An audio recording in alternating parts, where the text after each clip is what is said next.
Bienvenidos a otro programa en de política y trabajo. Yo soy Azucena y desde este espacio les mandamos un saludo a todos nuestros videoescuchas que nos acompañan semana tras semana. Esperamos que se encuentren muy bien y que nos acompañen a lo largo de esta hora en donde trataremos temas muy interesantes concernientes al acontecer político y social de nuestro país. A quienes nos sintonizan por primera vez, queremos decirles que nosotros somos un canal pequeño, un canal en crecimiento, que nuestro equipo también es pequeño, pero fuertemente comprometidos con este proyecto. Nosotros no somos periodistas, ni informadores o opinadores. Nosotros somos un grupo de profesionales de las ciencias sociales y las humanidades provenientes de la UNAM, el Instituto Politécnico Nacional y la Universidad Pedagógica Nacional. Nosotros somos ciudadanos de a pie que no pertenecemos a ningún partido político o institución y que nuestro único objetivo es contribuir a la formación política de nuestra sociedad desde una perspectiva crítica y científica. En este programa no somos aplaudidores de nadie, de ningún partido ni de ningún personaje de la vida política. Intentamos proporcionar a nuestros videoescuchas elementos de análisis basados en la historia, la antropología, la sociología, la filosofía, etcétera, no en las opiniones o empatías personales hacia una figura política o las corazonadas. Aquí no opinamos, exponemos conocimientos basados en las ciencias políticas, buscamos que la política sea entendida como una ciencia social, no como un conjunto de opiniones o pareceres. Bueno, después de esto, sin más, pasemos al tema del día de hoy. Bueno, pues el día de mañana, 2 de octubre, se conmemora el aniversario número 54 de la represión sufrida por los estudiantes universitarios en 1968 a manos del Estado mexicano. Han pasado más de 50 años de aquellos hechos suscitados en la Plaza de las Tres Culturas en Tlatelolco y este acontecimiento, a diferencia de otros que han sucedido en el país igualmente graves, aún se sigue recordando. Como cada año, bajo la consigna 2 de octubre no se olvida, diversos colectivos estudiantiles marcharán por las calles de la Ciudad de México para recordar este hecho. Pero, ¿qué fue lo que realmente ocurrió hace 54 años? ¿Verdaderamente el 2 de octubre no se olvida? ¿Cuáles fueron los alcances de este movimiento estudiantil? ¿Cuál fue su naturaleza? Bueno, en este programa intentaremos dar respuesta a algunas de estas preguntas. De igual forma, intentaremos abordar el movimiento estudiantil de 1968 desde una perspectiva crítica. Esta perspectiva, sin embargo, resulta difícil de construir. Implica, por así decirlo, nadar a contracorriente, ya que como veremos más adelante, en torno al 68 se ha edificado un discurso oficial, mitificante incluso, situándolo como el parteaguas del desarrollo democrático del país, lo cual por principio está sujeto a debate.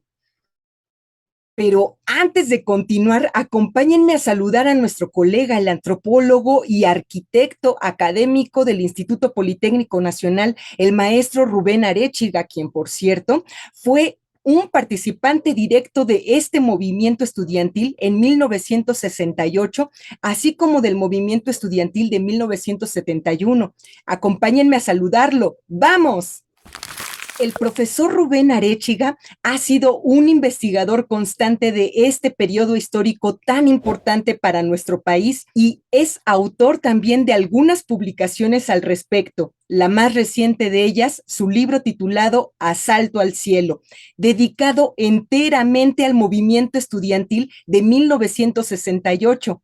A todos nuestros videoescuchas interesados en este tema, les recordamos ampliamente la consulta de esta obra, la cual se encuentra acompañada de testimonios de otros participantes directos del movimiento, así como de una amplia bibliografía y material fotográfico inédito y muy interesante. ¿Cómo está usted, profe? ¿Cómo le fue esta semana? Pues bien, bien, bien, emocionado ahí porque los movimientos sociales continúan en el país. Lo del agua sigue generando ahí molestias, organización, conciencia.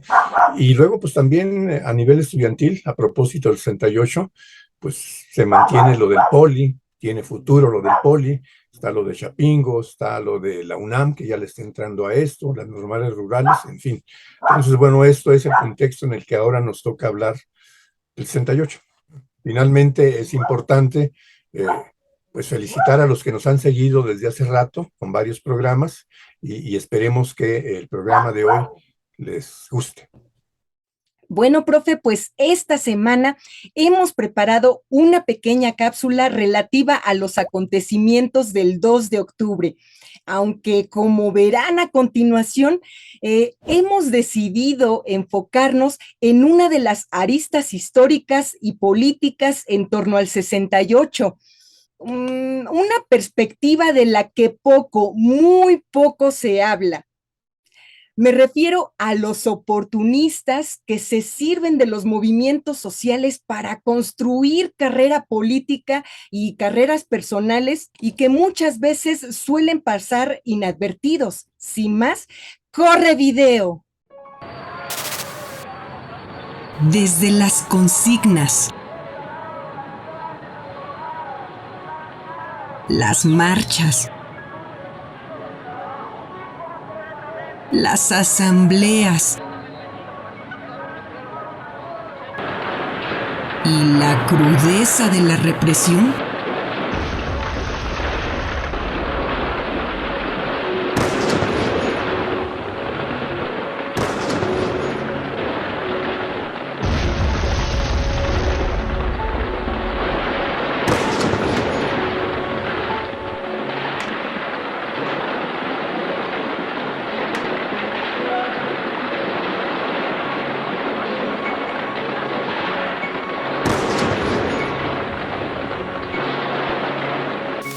hasta las flamantes diputaciones, senadurías, cargos y gobernaturas. ¿Por qué el liderazgo del 68 devino en un semillero de oportunismo político?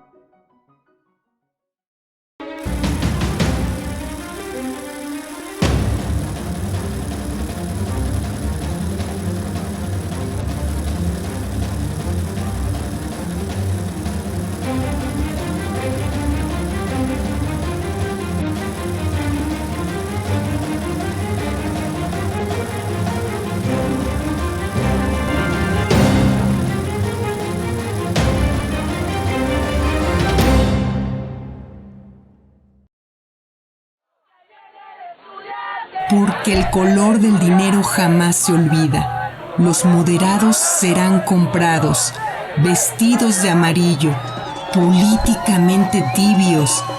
Es cierto, no miento. Así es la moderada. Su estancia será comprada. ¿Y quién la comprará? El pinche diputado. Por eso, y entonces, ultra, ultra, ultra, no te dejes comprar por unos cuantos pesos o un cargo popular.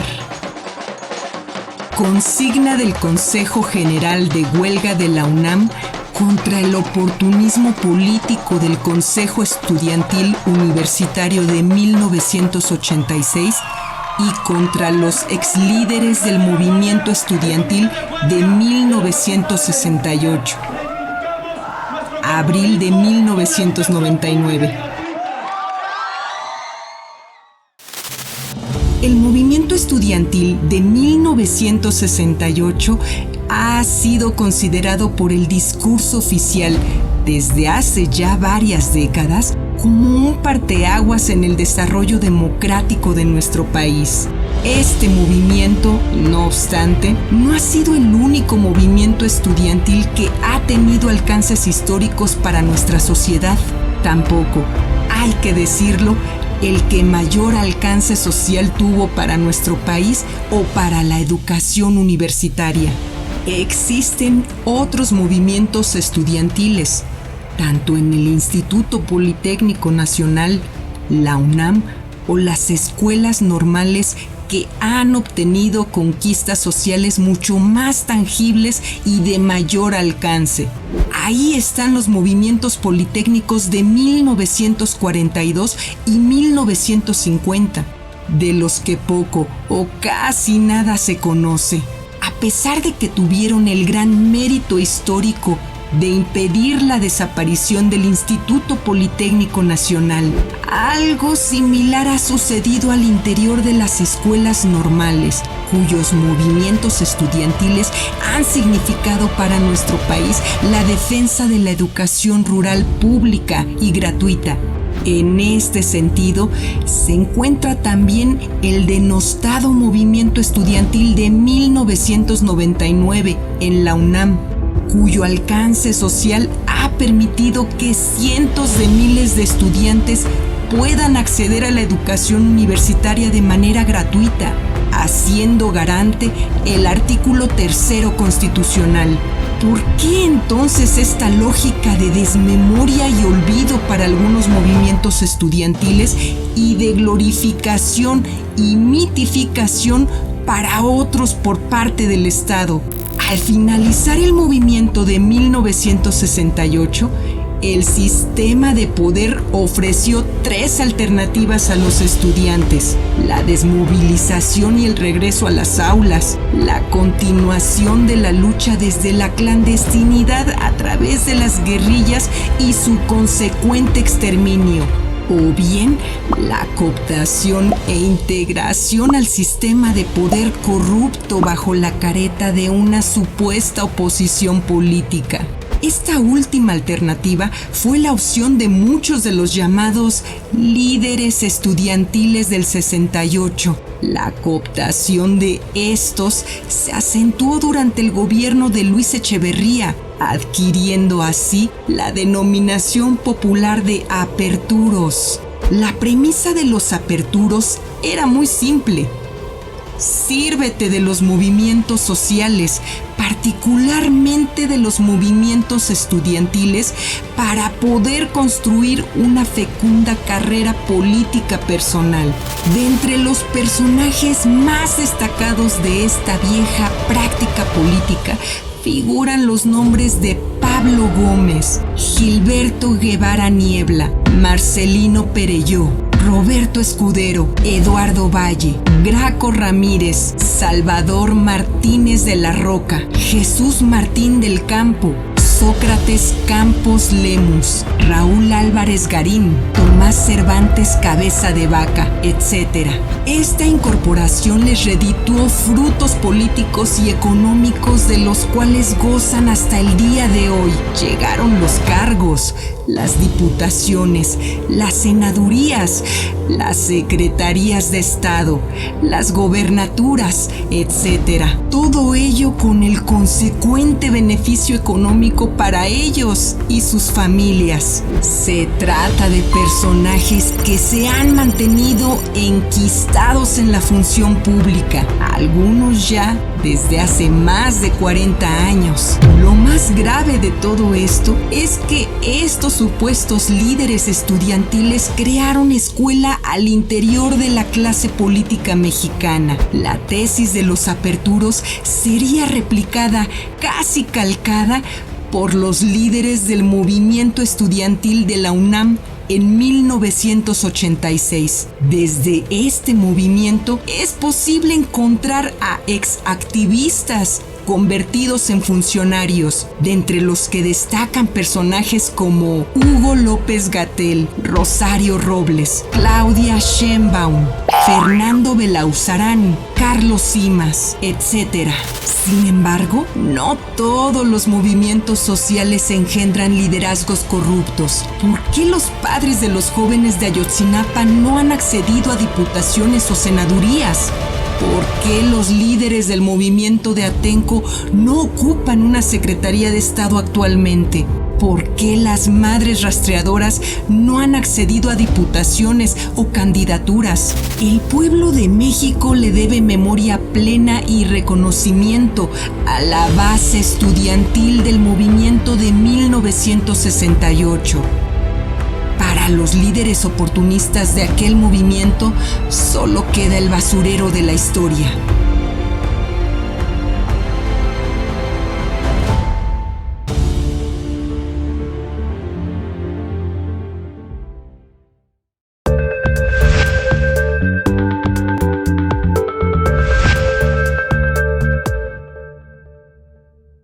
Bueno, como ustedes habrán visto en la cápsula, el análisis crítico del movimiento estudiantil de 1968 acarrea muchos planteamientos, algunos de los cuales me gustaría presentar ante ustedes. A lo largo de estos más de 50 años se ha escrito muchísimo sobre este movimiento estudiantil. Probablemente sea uno de los más estudiados en la historia de México, si no es que el más estudiado. ¿Por qué sucede esto? ¿Verdaderamente hubo un antes y un después para nuestro país a partir del 68? El movimiento estudiantil de 1968 no ha sido el único movimiento estudiantil que ha tenido alcances históricos para nuestra sociedad.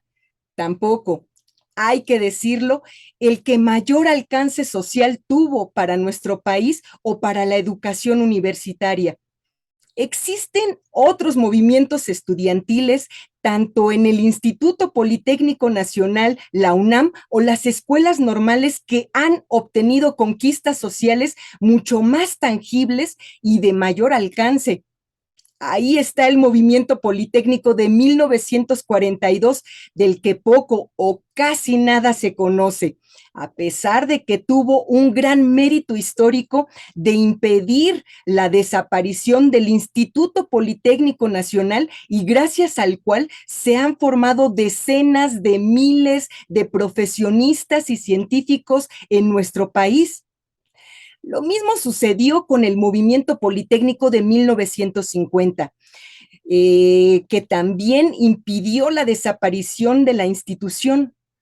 Algo similar ha sucedido al interior de las escuelas normales, cuyos movimientos estudiantiles no suelen atraer los reflectores de la prensa y que mantienen poco eco en los oídos de nuestra población, a pesar del enorme impacto social que ha significado para nuestro país la defensa de la educación rural, pública y gratuita.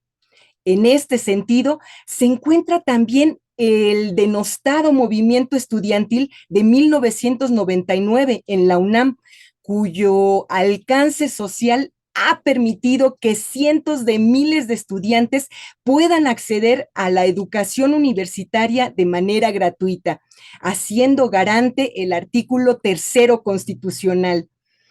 ¿Por qué algunos movimientos estudiantiles son condenados al olvido, ocultados, metidos debajo de la alfombra o francamente denostados? ¿Por qué otros movimientos estudiantiles como el de 1968 o el de la UNAM en 1986 son considerados, reivindicados institucionalmente, glorificados e incluso mitificados? Para comprender un poco este fenómeno, debemos regresar un poco a los orígenes del movimiento estudiantil de 1968. ¿Cómo se originó este movimiento? ¿De dónde provino? ¿Surgió espontáneamente o fue producto de las contradicciones internas de un sistema de gobierno corrupto? Lo primero que tenemos que decir es que el movimiento estudiantil de 1968 no surgió de la nada. Por el contrario, este tuvo como antecedentes directos a los movimientos de médicos de 1964 y 1965, así como los movimientos de trabajadores ferrocarrileros de 1958 y 1959. Ambos movimientos de trabajadores sentaron la verdadera pauta de la protesta social organizada al interior del régimen priista. El movimiento estudiantil de 1968, aunque no fue una continuación de estos movimientos sociales, sí los mantendría permanentemente como referente de protesta. Por lo que toca al acontecer internacional de la época, debe mencionarse en este sentido que el movimiento estudiantil de 1968 fue en todo momento un movimiento mimético, es decir, un movimiento estudiantil que intentó imitar lo que sucedía en países como Francia, Checoslovaquia, Italia, Alemania, Suiza y los Estados Unidos. En cada uno de estos países se presentaron intensas protestas estudiantiles que buscaban ampliar las libertades políticas en el caso de los países europeos y los derechos civiles de las minorías étnicas en el caso de los Estados Unidos con Martin Luther King. El movimiento del 68 no tuvo su origen en las propias contradicciones internas del sistema priista, el cual por aquel entonces se encontraba más fortalecido que nunca. Tampoco tuvo un impulso o motivación social en su origen. No demandaba una reforma agraria, una reforma al sistema de salud, ni siquiera una reforma educativa. Si nosotros revisamos los puntos de su pliego petitorio, encontraremos que sus demandas eran netamente políticas, no sociales ni económicas. Si las demandas de los estudiantes resultaban ser meramente políticas, entonces, ¿por qué el gobierno priista de Gustavo Díaz Ordaz y Echeverría tuvo una respuesta brutal y salvaje con este movimiento?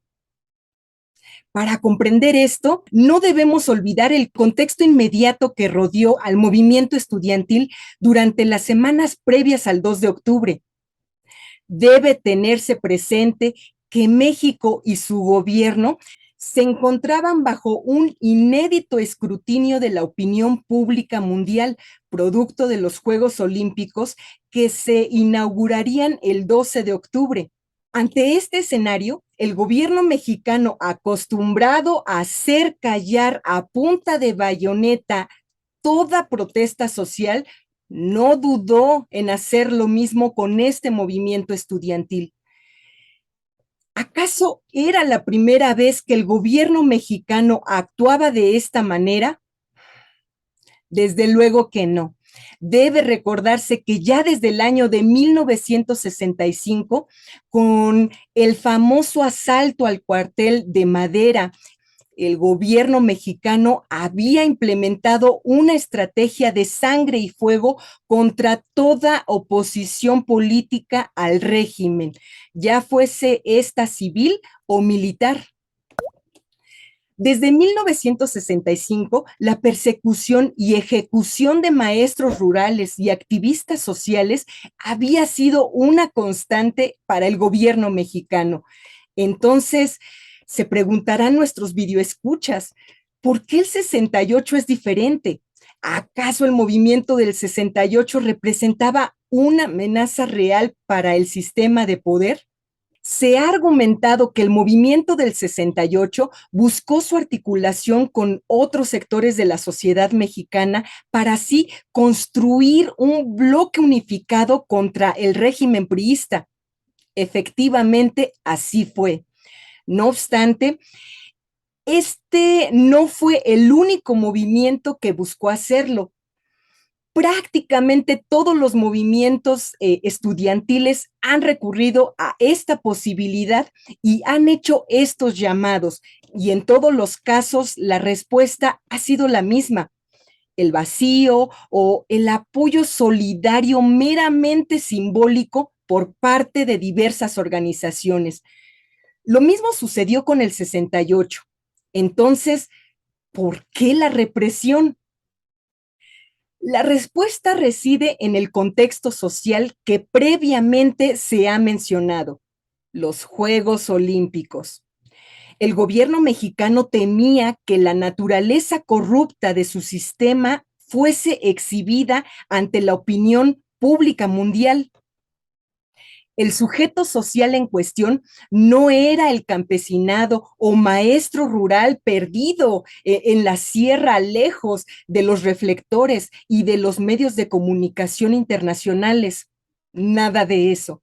El sujeto social era el estudiante universitario de clase media, urbano, situado en pleno corazón del país y ante los ojos de la prensa internacional. A diferencia de otros movimientos sociales, la represión en Tlatelolco fue documentada ampliamente por los medios de comunicación nacionales e internacionales. De ahí el impacto psicológico que tuvo para la conciencia colectiva nacional. No fueron los alcances políticos o sociales del movimiento estudiantil los que sacudieron la conciencia nacional, sino la crudeza misma de la represión. A diferencia de lo que el discurso oficial ha establecido, el 68 no abrió el camino a la construcción de la democracia en nuestro país. Por el contrario, el sistema salió más fortalecido que nunca.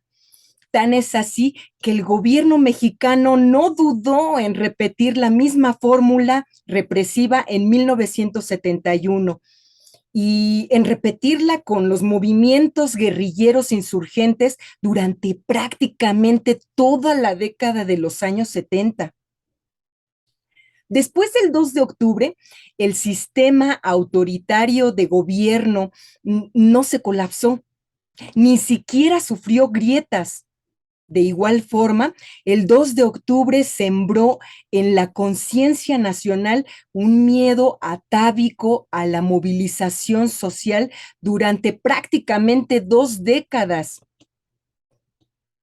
el cual comenzaría a diluirse hacia finales de los años 80 con la construcción del Frente Democrático Nacional, encabezado por Cuauhtémoc Cárdenas y otros miembros de la disidencia priista. Los estudiantes del 68 se toparon con un sistema de poder que los reprimió a sangre y fuego, por la sencilla razón de que podían hacerlo y salir impune. No porque sus demandas o su organización representara un peligro real para el sistema corrupto de gobierno. Lo mismo sucedió con los movimientos guerrilleros de los años 70 que buscaban un franco derrocamiento al sistema. La diferencia reside en que estos últimos, dada la naturaleza radical y revolucionaria de su lucha, fueron condenados a la desmemoria colectiva por parte del gobierno. El movimiento del 68, por el contrario, al no representar una amenaza real para el sistema, no tardó en ser rápidamente reivindicado por el mismo Estado que los aplastó. Muchos de los encargados de construir esta narrativa reivindicatoria fueron precisamente exmilitantes del movimiento, quienes, traicionando los principios de la base estudiantil, no dudaron en incorporarse plenamente al servicio del mismo Estado corrupto que los había reprimido. De esta forma, Estos personajes provenientes del movimiento estudiantil de 1968 inauguraron la ya consolidada tradición de la política mexicana, de lucrar políticamente con los movimientos sociales, la cual persiste hasta nuestros días, y cuyos discípulos más fieles fueron los integrantes de la dirigencia del movimiento estudiantil de 1986 en la UNAM. Los dirigentes del llamado Consejo Estudiantil Universitario o CEU, muchos de los cuales han sido funcionarios desde la década de los años 90 y hasta el día de hoy. Bueno, profe, esto es un poco de lo que yo puedo decir sobre el movimiento estudiantil de 1968, pero díganos, ¿usted participó activamente en este movimiento histórico tan importante para nuestro país? ¿Cómo vivió usted este proceso? ¿Qué pasaba en las escuelas? ¿Los autodenominados líderes verdaderamente lo fueron, profe? Platíquenos.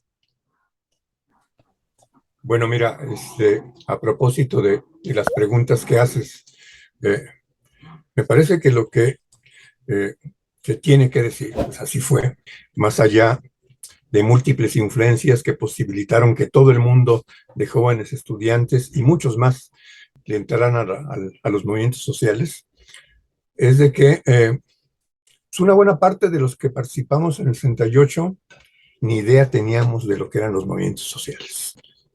Yo tenía alguna relación con algunos compañeros de la vocacional que sí ya habían participado en cuestiones sindicales en Pemex, por cierto, ¿no? Nos tocó alguna vez secuestrar camiones porque atropellaron a un alumno de la escuela y era la vía para la negociación con los familiares, esto del secuestro, ¿no? Eh, un año antes hubo una huelga en una escuela de Chihuahua, la escuela Escobar. Participamos un poquito, pero sin mayor formación política que la que tiene, pues, el vivir en el momento algunas cosas como estas, ¿no? Eh, Realmente el movimiento se nos atravesó, la mayoría de los estudiantes de la ciudad capital. O sea, no fue una participación consciente, producto de las tonterías finalmente del gobierno. Se fue generando un ambiente en donde pues había que entrarle, ¿no? La verdad es que no haya sido importante para mí el 68, pero sí puedo decir que no fue tan importante en el sentido estricto. Participé como uno de tantos, ¿no? Incluso lo que era común, ya de la gente que jugaba un papel de dirección en la escuela, en la vocacional 3, era de que a propósito de las manifestaciones que se organizaban, los mítines, etcétera, se convocaba asamblea general con el tema de discutir el levantamiento de la huelga. Y pues se llenaba el auditorio, claro, ¿no? Y hasta sobraba gente, ¿no? Que se quedaba afuera, porque pensaban que ya se iba a levantar la huelga, ¿no? Y era el pretexto para que poder después, un poquito más tarde, ir a las manifestaciones, ¿no? Y pues ahí iban cientos de chavos, ¿no? De la vocacional 3. Yo no estoy seguro de que esto no haya sucedido en otras escuelas, ¿no? O sea, la participación, como en cualquier movimiento, en términos, por ejemplo, de las guardias en la escuela, pues eran de grupos muy, muy pequeños, ¿no? Por cierto, vale la pena decir que los de provincia jugaron un papel muy importante en las guardias, porque los hijos de familia de los estudiantes de la ciudad capital, pues eran hijos de familia y no les daban chance de irse a dormir a la escuela, ¿no? Entonces, bueno, ahí hay que reconocer el papel de los estudiantes del Poli y de la UNAM que venían pues desde Tijuana y hasta Yucatán, ¿no? Y que ellos asumieron la responsabilidad de esto, de pues, las guardias, ¿no? La verdad es de que en el camino, bueno, fueron apareciendo un poco más claras las demandas elaboradas y que eran demandas, como bien lo decías, de orden político fundamentalmente. Había incluso un ascenso, una movilidad social interesante, porque muchos ya tuvimos la oportunidad de estudiar en escuelas profesionales. Sin embargo, políticamente había una situación difícil aquí en China, ¿eh? Eso me parece que es importante considerar. Y bueno, la comprensión que teníamos, cuando menos en el caso del Poli, que era un sector muy atrasado, lo seguimos siendo en términos de formación política, pues era muy elemental, ¿no? Contra el gobierno, ¿no? Lo acusábamos de fascista, cosa que ni era cierta. Y luego más bien de repente lo que fue sucediendo en el camino del movimiento y inmediatamente después del movimiento fue que precisamente por el contenido político de las demandas del movimiento, la orientación de muchos estudiantes del Poli, la UNAM, Chapingo, etcétera, etcétera, fue incluso hasta olvidarse finalmente de la escuela. Muchos se convirtieron en proletarios para hacer trabajo sindical, para hacer la revolución socialista. Otros en el trabajo campesino, en las zonas rurales, que esto no tenía muchas posibilidades porque, es obvio, no tenían la capacidad de organización que tuvieron Zapata y Villa, ¿no? Y entonces era competir con Zapata y Villa y ante una constitución que incluso pues abría las puertas para resolver más o menos el problema de los campesinos pobres, ¿no? Otros se metieron en las colonias populares, etcétera, etcétera, ¿no? Me parece que después del 68 empezaron a sentarse las cosas en la perspectiva de la formación política, no de todos, de los más tercos, más aferrados en el cambio social. Y entonces, bueno, se abrieron perspectivas interesantes. Y a propósito de los dirigentes del 68, bueno, sí, estaban en CNH, ¿no? Eran representantes de todas las escuelas.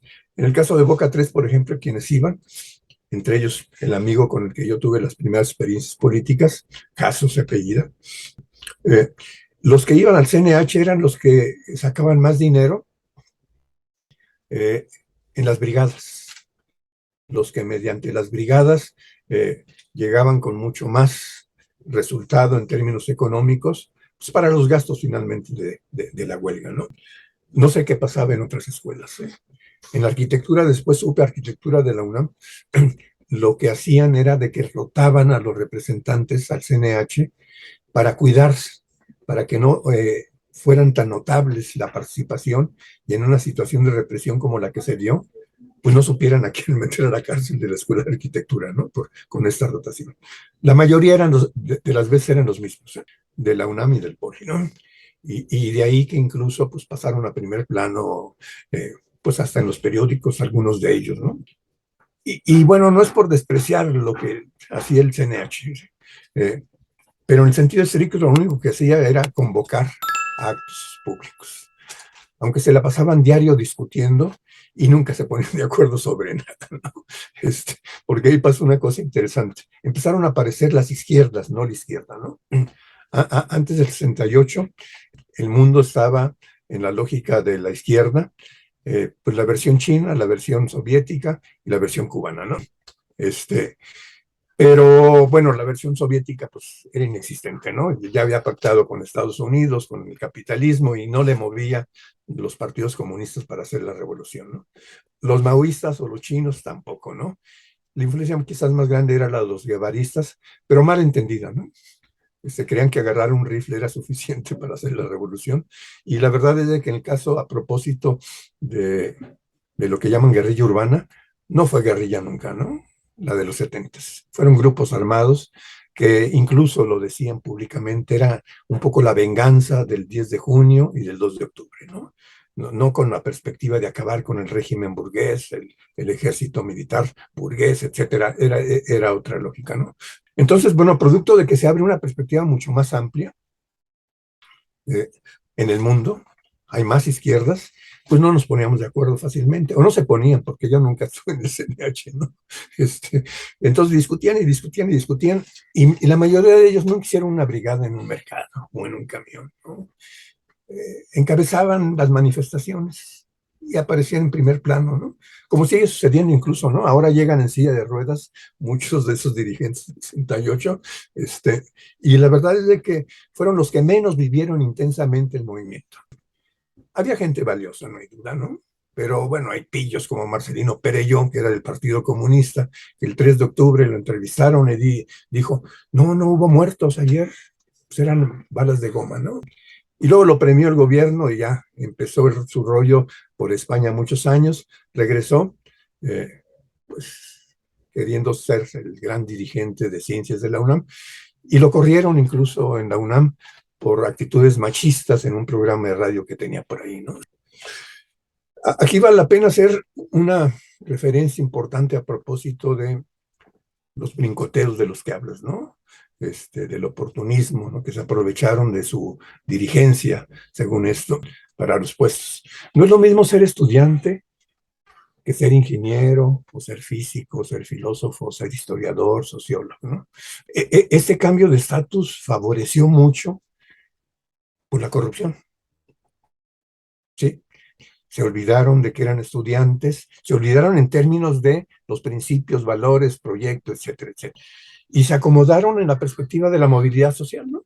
Ya como profesionales, pues buscaron el camino pues para vivir bien, cosa que no es despreciable, salvo cuando reniegas de lo que te hizo ser público. ¿Sí? Hay muchos de estos, ¿no? La lista es grandísima, ¿no? Me parece entonces que sí hay que hacer una distinción entre el papel de muchos de estos cuando eran estudiantes y cuando ya eran profesionistas, ¿no? Y aquí vale la pena subrayar algo que a pesar de las barbaridades del 10 de junio, del 2 de octubre y de Ayotzinapa y muchas cosas más, está lo que se llamaba la dicta blanda. Esa discusión a propósito de que si en México había dictadura, ¿no? Y alguien dijo, ¿no? Ya ni me acuerdo quién, ni importa, ¿no? Más bien no me quiero acordar quién lo dijo. Eh, lo de dicta blanda. El caso de México tiene que ver con una situación en donde, pues sí, hay una dictadura más o menos larga, pero es blanda porque da concesiones, porque tiene capacidad de cooptar incluso a los contrarios, ¿no? Eso sucedió en el periodo de Echeverría, ¿no? Sí. Y lo que ablandó incluso o abrió la perspectiva de que algunos de estos dirigentes fueran cooptados, como los de punto crítico, que les decíamos punto prítico, prítico, ¿sí? Fue que los liberaron, eran presos políticos y los liberaron y los mandaron a Chile, ¿no? Y entonces, bueno, en el fondo estaban agradecidos con el señor presidente Luis Echeverría de que los hubiera sacado de la cárcel, ¿no? Fueron los primeros que salieron de los presos políticos, por cierto, ¿no? Después, a cuentagotas, salieron prácticamente casi todos, ¿no? En fin, hubo un conjunto de políticas por parte del Estado que favorecieron este oportunismo, esta negación de lo que originalmente era, ¿no? Y eso es bastante grave. Ahora bien, regresando al 68, me parece que hay otras cosas que son importantes de considerar. En el libro que sacamos, Asalto al Cielo, lo que no se ha dicho sobre el 68, sí se había dicho todo, casi, ¿no? A excepción de las entrevistas de Jorge Meléndez. No vale la pena referirme puntualmente a esto, ¿no? Me parece que fue un libro interesante. El contenido de lo de Condés estuvo bien en una parte. El recuento del movimiento, pues eso, hay cientos de recuentos que salieron en cientos de libros, como bien lo dices, ¿no? Por alguna razón, muchos de los participantes del 68 escribieron su propio libro y entonces hay muchos más libros de los que tienen que ver con otros movimientos.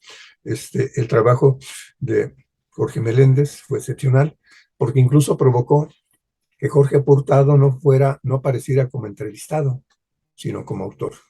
Porque Jorge Hurtado, ya estando en la derecha, ultraderecha, dijo lo mismo que Díaz Ordaz, ¿no? Que los balazos los habían iniciado ellos, el grupo donde estaba Jorge Hurtado, ¿no? Y esto provocó que el editorial dijera, no, pues es que no puede aparecer como entrevista, tiene que aparecer como coautor, porque está diciendo una cosa pues, maravillosa en términos comerciales, ¿no? Está repitiendo lo que dijo Díaz Ordaz, ¿no? Y luego, pues de Joel Ortega, lo que hizo, híjole, la verdad es de que yo creo que ya andaba en la derecha desde entonces, porque está de una generalidad general, ¿no? Si no dice nada.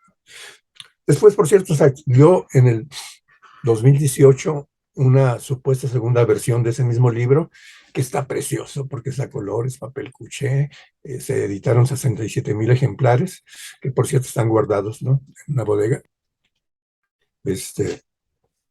Pero bueno, ya sabíamos que Joel Ortega desde Fox anduvo en la derecha, sigue estando en la derecha, y le dieron chance, bueno, Condés le dio chance de que quitara su generalidad del 98, que metiera un nuevo planteamiento como si fuera de izquierda.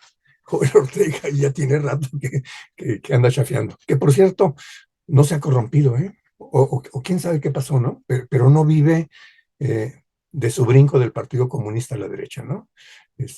No sé, algún fracaso a lo mejor de pareja, no, quién sabe qué pasó, pero total, ¿no?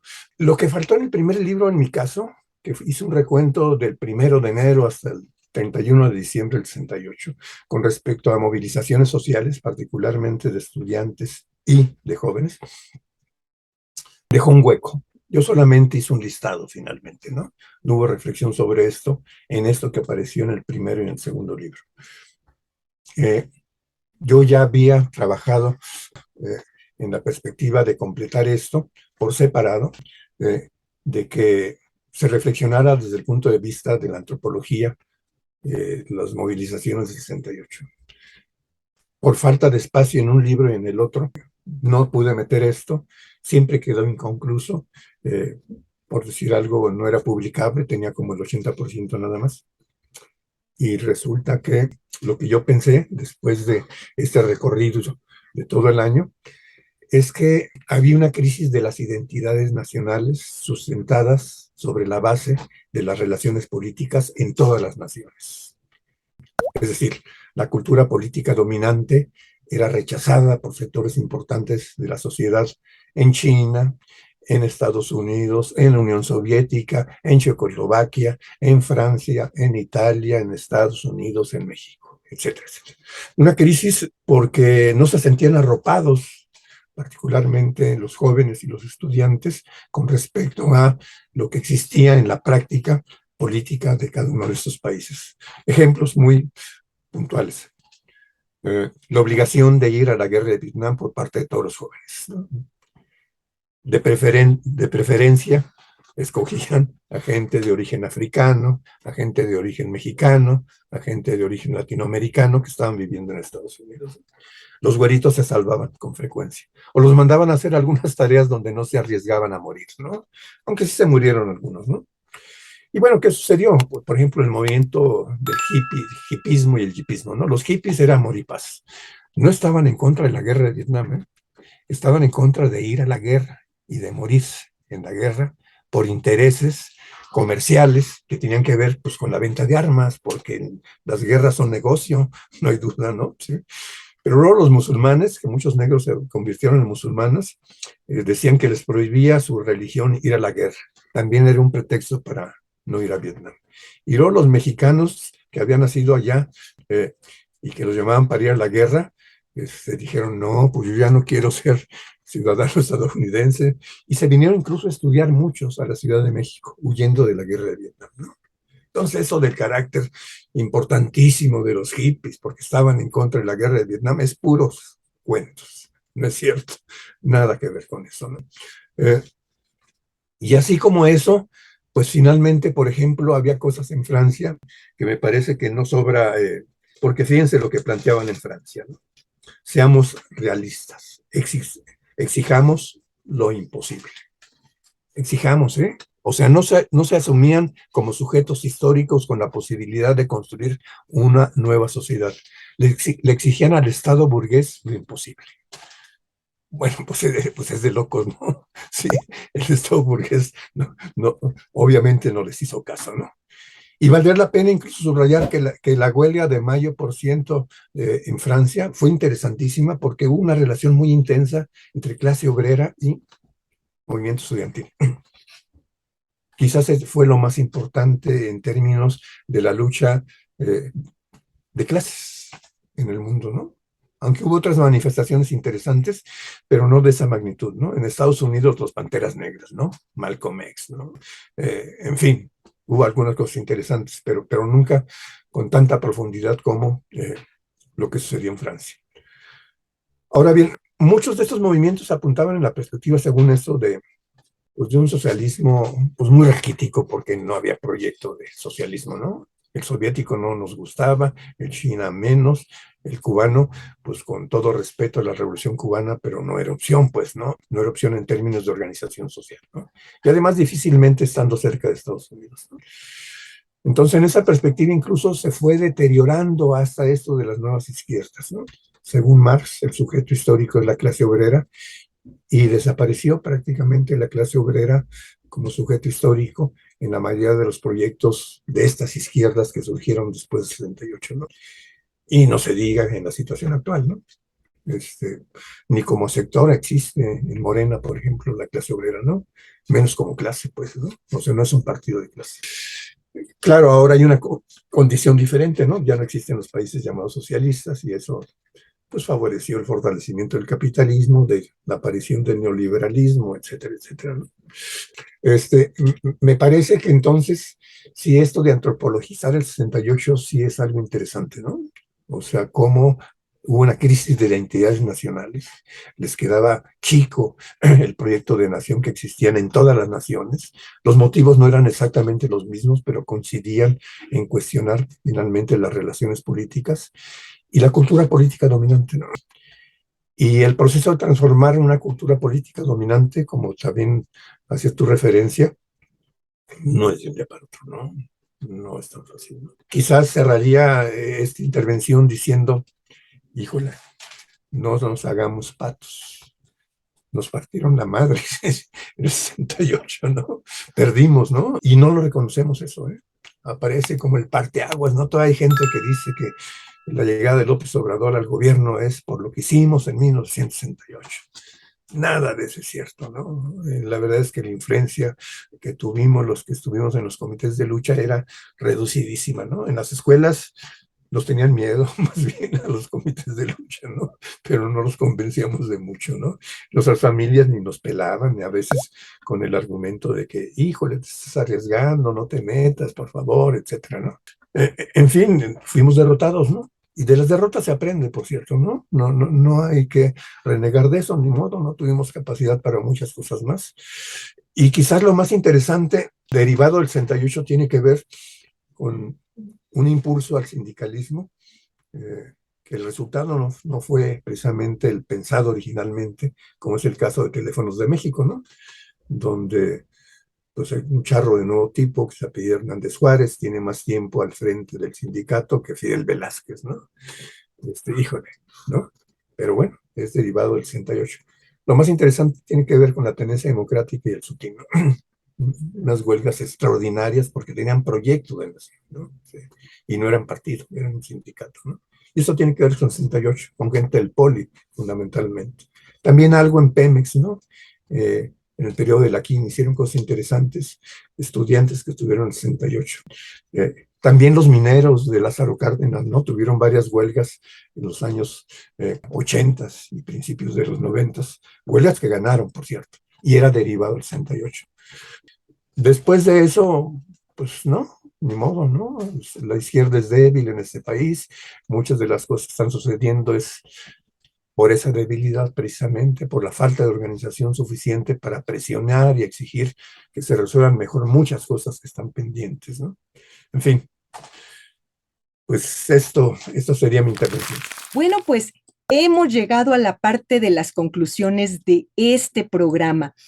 Una de las primeras conclusiones que yo llego después de repensar el movimiento estudiantil de 1968 es que debemos establecer una diferencia clara y radical entre lo que fue el movimiento estudiantil como base organizada y lo que fueron los autodenominados líderes estudiantiles.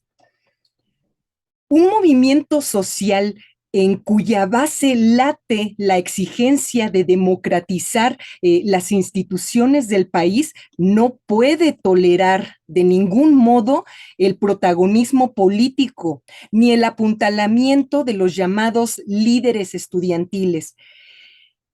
En cierto sentido, puede hablarse de dos 68, aquel integrado de manera masiva por todos los estudiantes universitarios fuertemente comprometidos con su movimiento y con su ideario político, aquellos estudiantes de a pie que marcharon en las calles y que repartían volantes y hacían las guardias en las escuelas, y por otro lado, pues aquellos oportunistas que vieron en el movimiento estudiantil una oportunidad dorada para iniciar carreras políticas personales, los llamados líderes, entre comillas.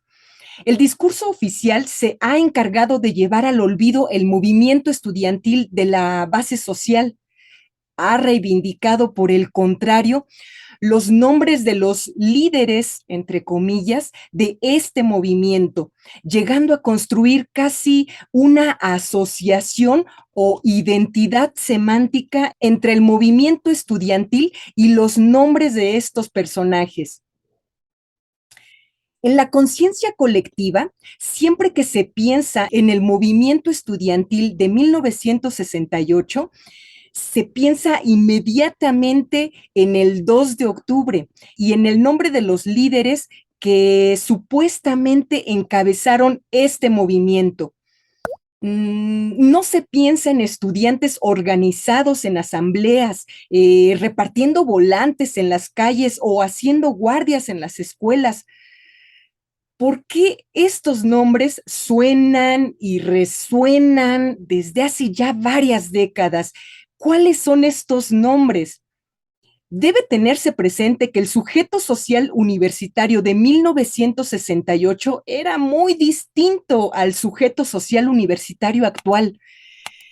Hacia 1968, quienes accedían a la educación universitaria eran básicamente los hijos provenientes de las clases medias del país. Nuestros videoescuchas podrán hacerse esta pregunta: ¿qué estaban haciendo mis padres o mis abuelos en 1968? ¿Acaso se encontraban trabajando para sacar adelante a su familia? ¿O se encontraban cómodamente en una carrera universitaria en alguna de las facultades de la UNAM o el Politécnico? Lo más probable es que se encontrasen trabajando y que el movimiento del 68 no haya pasado de ser una noticia más en los periódicos, algo completamente ajeno a la mayoría de la población. Hoy en día, la educación universitaria se ha abierto un poco más a los hijos de la clase trabajadora. En 1968, las universidades se encontraban restringidas a un sector específico, la clase media urbana del país. Este elemento es importante a considerar para comprender por qué se gestaron al interior del movimiento estudiantil de 1968 los llamados liderazgos, pues se trataba de jóvenes provenientes de la clase media que buscaban ampliar su participación e integración en las estructuras institucionales de la clase política nacional. El interés de estos personajes, pues, residía en el acceso al poder político, hasta ese momento restringido a los representantes de la burguesía nacional. En este proceso histórico de incorporación y cooptación de la pequeña burguesía de las estructuras de poder político formal, se encuentra ampliamente documentada a lo largo de la historia, no solo en nuestro país, sino en otros países latinoamericanos y europeos. Esta incorporación a la política formal, no obstante, tuvo una dimensión ética y políticamente cuestionable, ya que estos líderes se pusieron al servicio de la misma clase política que había exterminado a sus compañeros de lucha.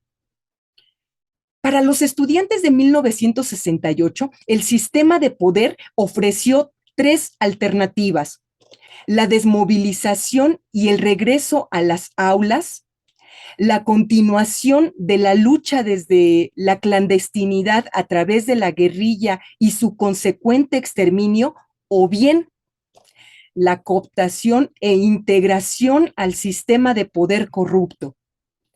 Esta última alternativa fue la opción de muchos de los llamados líderes, entre comillas, estudiantiles. La cooptación de estos se acentuó, como bien lo decía profe Rubén, durante el gobierno de Luis Echeverría, adquiriendo entonces la denominación popular de los llamados aperturos. Pues bien, estos aperturos, otrora líderes estudiantiles del 68, rápidamente encontraron una cabida al interior del propio Partido Revolucionario Institucional, o bien al interior de una aparente oposición electoral a través del PAN, el Partido Popular Socialista, el Partido Revolucionario de los Trabajadores, el Partido Socialista Unido de México y ya de manera tardía en el PRD. Esta incorporación les redituó frutos políticos y económicos de los cuales gozan hasta el día de hoy. Llegaron los cargos, las diputaciones, las senadurías, las secretarías de Estado, las gobernaturas, etcétera. Todo ello con el consecuente beneficio económico para ellos y sus familias. Se trata de personajes que se han mantenido enquistados en la función pública, algunos ya desde hace más de 40 años, fortaleciendo así un sistema de poder antidemocrático, impidiendo, muy importante esto, impidiendo simultáneamente el acceso a la función pública del resto de la ciudadanía. De entre los personajes más destacados que inauguraron esta vieja práctica política, destacan nombres como los de Pablo Gómez, quien se ha perpetuado en cargos públicos desde hace ya más de 40 años, en cuyo currículo figura diversas diputaciones y senadurías y quien actualmente es director de la Unidad de Inteligencia Financiera de Andrés Manuel López Obrador. Hablamos de un personaje que toda su vida, pues, ha vivido de la administración pública y que nunca ha presentado un currículum ante una institución privada para solicitar un empleo. Yo pregunto, ¿cuántos de nuestros videoescuchas pueden decir esto? Existen también nombres como los de Graco Ramírez, exgobernador del estado de Morelos, exdiputado y exsenador. Actualmente es investigado por el gobierno de Cuauhtémoc Blanco, cabe destacar. Así también encontramos nombres como el de Gilberto Guevara Niebla, con una fecunda trayectoria en cargos públicos al interior de la Secretaría de Educación Pública, como subsecretario de Educación Básica en 2 ocasiones, funcionario del Instituto Nacional para la Evaluación de la Educación durante el gobierno de Peña Nieto y quien casualmente actualmente es titular de la Coordinación de Vinculación y Gestión Estratégica de la Oficina del Secretario de Educación Pública, ni más ni menos. De igual manera, encontramos el nombre de Salvador Martínez de la Roca, quien fue jefe delegacional en Tlalpan, diputado local, federal y secretario de Educación con Marcelo Ebrard y asesor político de Miguel Ángel Mancera. Uno más, Jesús Martín del Campo. Bueno, pues él fue exdiputado federal, ex subsecretario de la Tesorería de la Ciudad de México, ex secretario del Trabajo del CEN de Morena. Así también se encuentra Marcelino Perelló Valls, enquistado durante varios años en la burocracia administrativa y académica de la UNAM. Está también Eduardo Valle, alias El Búho, exdiputado federal, ex asesor de la PGR durante el gobierno de Carlos Salinas de Gortari. También encontramos a Roberto Escudero, que al igual que Marcelo Perelló, funcionario enquistado en la burocracia académica y administrativa de la UNAM, particularmente de la Facultad de Filosofía y Letras. También está Raúl Álvarez Garín, exdiputado federal por el PRD, ex académico de la Facultad de Economía de la UNAM, exfuncionario de la CFE. Y bueno, también encontramos a Sócrates Campos Lemus, señalado por algunos activistas del 68 de ser colaborador de la Dirección Federal de Seguridad de Díaz Ordaz, exfuncionario general de comunicación social de la PGR durante el gobierno de Vicente Fox. Así también encontramos el nombre de Ifigenia Martínez, ex profesora universitaria de la UNAM, ex profesora del Centro de Estudios Monetarios Latinoamericanos, ex diputada federal, ex senadora, ex asambleísta y plurinominal al Senado en el 2018 por Morena. También encontramos a Tomás Cervantes Cabeza de Vaca, candidato del Senado por el partido, por el PT, exfuncionario de la CONASUPO con Echeverría, exfuncionario de la Secretaría Forestal de la Secretaría de Agricultura y Ganadería. Bueno, también él fue exfuncionario de la Dirección de Planeación Forestal de la Secretaría de Programación y Presupuesto, exfuncionario de la Universidad de Zacatecas, y también fue exfuncionario de la Secretaría de Desarrollo Social con Cedillo. Bueno, como pueden ver nuestros videoescuchas, aparentemente entre los líderes del 68 había un semillero de personas muy talentosas que brincaron impúdicamente de un cargo a otro durante décadas. Algunos de estos personajes pues siguen ocupando cargos públicos al interior del gobierno federal. Todos ellos utilizaron su credencial de activistas del 68 para abrirse paso en cada uno de los cargos públicos que ocuparon.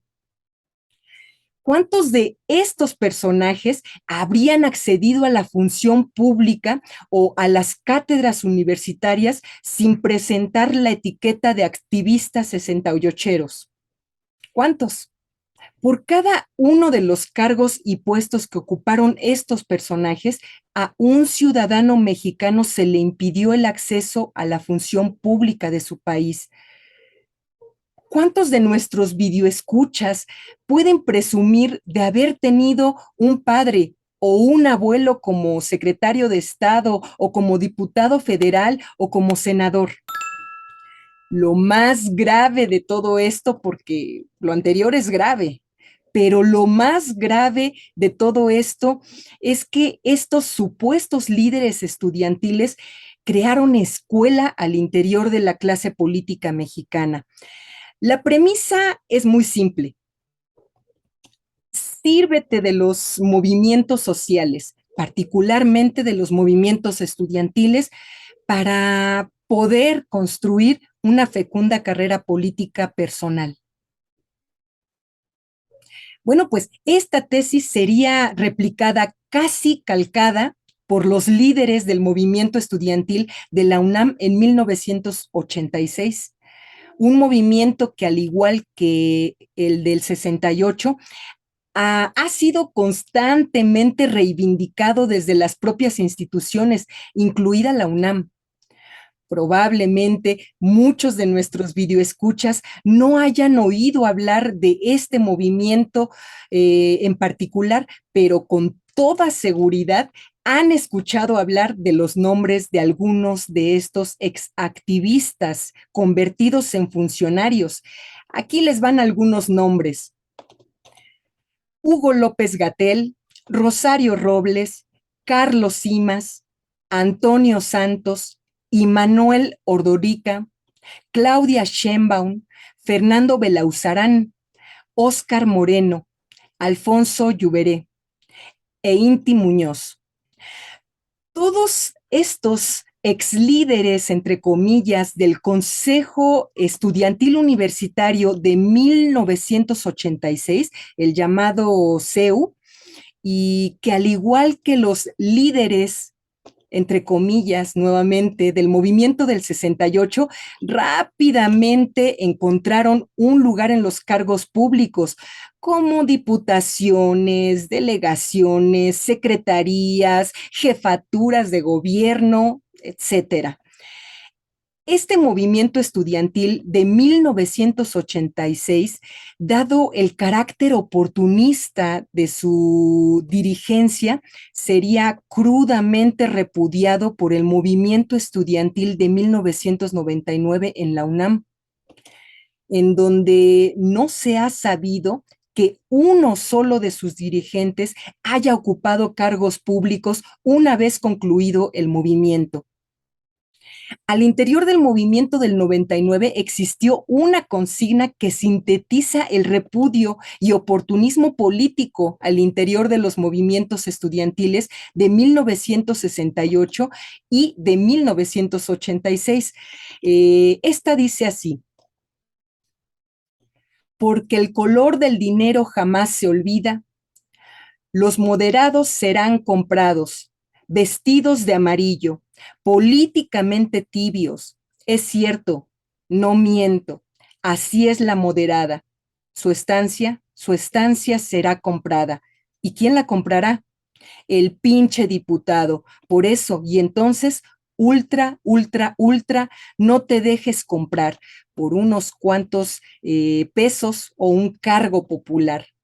Bueno, como puede verse, no todos los movimientos sociales engendran liderazgos corruptos.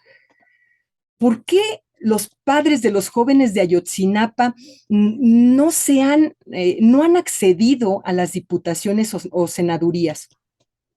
¿Por qué los líderes del movimiento de Atenco no ocupan una secretaría de Estado actualmente?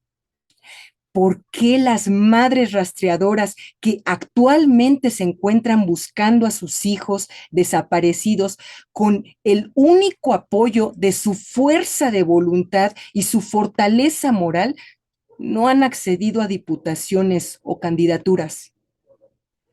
¿Por qué los padres de las víctimas de sucumbíos en Ecuador no buscaron insertarse en el aparato burocrático del Estado a través de los cargos públicos? ¿Por qué Alejandro Echevarría, señalado por los medios de comunicación como uno de los líderes del movimiento estudiantil de 1999, no terminó ocupando una diputación federal y sí terminó dando clases en una escuela rural en Michoacán?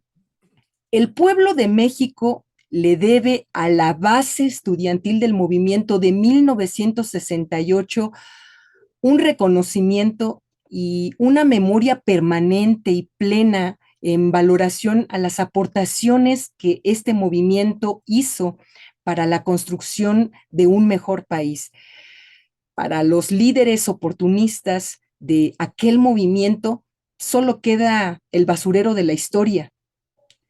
Y bueno, profe, estas son algunas de mis conclusiones y algunas de las reflexiones que yo hago acerca del tema que tratamos el día de hoy. Dígame, ¿cuáles son las conclusiones que usted tiene al respecto de este día? ¿Qué nos puede comentar, profe? Mira, a propósito de tus conclusiones, eh, yo hice referencia a lo que sucedía en la Escuela de Arquitectura de la UNAM, donde se rotaban los que iban al CNH. Era una medida de protección para que no identificaran finalmente quién era el dirigente, porque además no había dirigente, había dirigentes en la UNAM. Eran varios, pues era un colectivo. ¿Sí? Esto tiene que ver con la experiencia de republicanos en la Escuela de Arquitectura de la UNAM. Republicanos de España, pues tenía que ver con una forma de organización, pues cuando en los 30 ahí estuvieron avanzando un poco en la perspectiva de la izquierda y apareció Franco y en fin, todo eso, ¿no? O sea, es derivado de experiencias políticas importantes. Lo que muestras me parece que apunta en la perspectiva de mostrar precisamente, de subrayar precisamente, el que la formación política era inexistente en general en el movimiento del 68. Es decir, no fue un movimiento programado, fue medio coyuntural, espontáneo, y en la lógica de la organización se planteó un conjunto de demandas interesantes, muy interesantes en el plano de lo político, pero sin tener la capacidad de organización suficiente para que apuntara en una perspectiva democrática y republicana. Todo lo que dices precisamente muestra, pues, la parentela que hay entre esas izquierdas. Algunas la fueron y luego otros renegaron más bien pronto, pues que ni eran izquierdas, la verdad, ¿no? Estaban muy en la lógica ahí de que, bueno, les tocó estar en el CNH, ¿no? Algunos consciente, otros inconscientemente, eh, eh, le entraron directo e indirectamente, y la falta de una formación política, la falta de una experiencia política consistente desde la horizontalidad de las izquierdas, pues finalmente dio como resultado el que aparezcan figurones, ¿no?, del movimiento 68. Cuando resulta que la historia no la hacen los individuos, es decir, pues no, ellos no hicieron la historia del movimiento, ¿no? Hicieron la historia de las discusiones larguísimas donde no se ponían de acuerdo, nada más, pero esa historia no está contada. Quizás valga la pena hasta recuperarla, ¿no?, para mostrar las debilidades que tenía el CNH, ¿no?, a propósito de los puntos de vista encontrados. Donde, por cierto, estaba lleno de policías, no solamente Sócrates, ¿eh? En el Poli había muchos que estaban al frente de comités de lucha y que eran policías o eran del PRI, y si no eran policías, sí iban luego como orejas a informarle a sus jefes, ¿no? Entonces me parece que lo fundamental tiene que ver con que ni modo, el sujeto histórico que puede modificar las relaciones de producción capitalista, pues es inexistente en aquellos años, ¿no? Es inexistente todavía ahora, y eso abre la oportunidad a que gente se disfrace de lo que no es, ¿no? Actúe, pues, en la lógica finalmente de, pues, a ver, ¿qué me toca, no? Pongo un ejemplo que rebasa la lista que hiciste. La lista es mucho más grande, pero Ramírez Cuéllar, estando al frente de Morena, se autodesignó un salario de 250,000 pesos al mes, ¿no? Más del doble que lo gana el presidente, ¿no? Que creo que eso ayudó a deshacerse de ese personaje que nada tiene que ver con la izquierda. No debería estar en Morena, ¿no? Pero bueno, está lleno de este tipo de bichos donde sus decires los hacen aparecer como que son progresistas, nacionalistas, de izquierda, pero son puro cuento, ¿no? Y bueno, quizás sí valga la pena subrayar que el programa de hoy no tiene que ver con un cuestionamiento profundo al movimiento 68, ¿no?, sino tratar de subrayar cosas que no se habían dicho, por cierto, ¿no? Sí. Y que no sobran decirlas. Pues la verdad es que no habíamos tenido oportunidad de decirlas, ¿no? En el contexto de la Cuarta Transformación se han abierto algunos canales interesantes, entre ellos lo que estamos haciendo nosotros y muchos otros.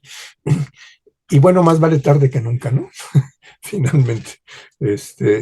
Pero también vale la pena subrayar que más allá de la derrota, que no hay duda de eso, sí generó pues un cambio de actitud con respecto a muchos. O sea, yo no soy nadie si no es por 68, aunque para mí lo fundamental no fue el movimiento, sino más bien la experiencia de militancia con Víctor Ricovela, ¿no? Eso sí, supermarcó mi comportamiento. Y mucha otra gente, bueno, nos dimos cuenta que pues, estamos viviendo una situación inhumana, la explotación del hombre por el hombre, la antidemocracia, las barbaridades, la represión, etcétera, y se han mantenido, ¿no? Es un poco la ganancia en términos individuales, en términos sociales. No jugamos prácticamente ningún papel más que la nota roja, ¿no? La nota ahí de los muertos aquí y allá, etcétera, etcétera, ¿no? Y sí quisiera subrayar un elemento del 68 que se me pasó comentarlo, que es fundamental. Es el único movimiento en el mundo, el 68, donde participaron niños, porque en el Poli estaban las prevocacionales, que era el equivalente a las secundarias, y también participaron en el movimiento 68, pues muy influidos finalmente por los profesores de las prevocacionales, pero en muchos casos con la participación de los padres de familia, de los chavitos de la secundaria, ¿no? Eso me parece que es extraordinario.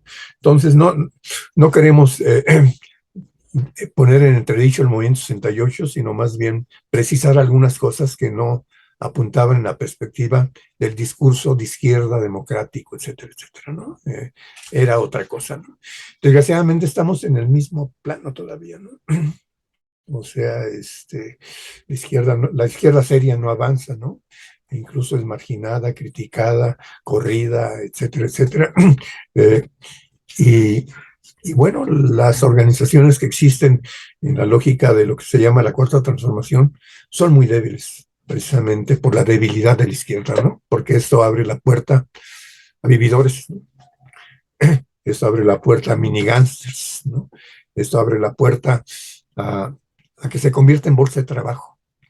Morena, el gobierno federal, los gobiernos estatales cuando gana Morena, y repitan una historia que, pues ni modo, no hemos tenido capacidad de enfrentarla. Quizás programas como este favorezcan, ayuden a poner en evidencia situaciones malévolas, ¿no? Y ojalá y que tengamos la posibilidad de influir positivamente con respecto a esto. Pues bueno, esto es lo que podría yo decir por último. Y bueno, pues hemos llegado al final de este programa. Les agradecemos mucho a todos nuestros videoescuchas que nos hayan acompañado a lo largo de esta hora. Profe Rubén, ¿quiere comentar algo para ir cerrando o ya nos despedimos de nuestros videoescuchas? No, no, bueno, nos despedimos de nuestros videoescuchas. Esperemos que esto haya generado una reflexión, una crítica también a lo que estamos diciendo, etcétera. Y se me pasaba a decir algo. En el programa anterior se nos olvidó y un videoescucha nos recomendó que aclaráramos el papel del Bester Gordillo y de Chon cuando fue gobernador del estado de Hidalgo, ambos figuras claves para desaparecer las normales rurales. Este, eh, Chon lo logró con la normal rural del estado de Hidalgo. El Bester planteó públicamente que había que desaparecerlas, la metieron a la cárcel y ya no pudo avanzar en esa perspectiva, ¿no? Pero bueno, en fin. Entonces, bueno, gracias por su presencia. Esperemos que la próxima semana estén otra vez con nosotros. Profe Rubén, pues le agradecemos mucho que haya compartido con nosotros pues estas experiencias en torno al tema que tratamos el día de hoy. Agradecemos mucho a nuestros videoescuchas que nos hayan acompañado también. Por favor, difundan todo el trabajo que estamos haciendo. Denle manita arriba, por favor, suscríbanse, recomienden nuestro canal. Y bueno, sin más, nos despedimos. Nos vemos la próxima semana en una nueva emisión en De Política y Trabajo. Hasta la próxima.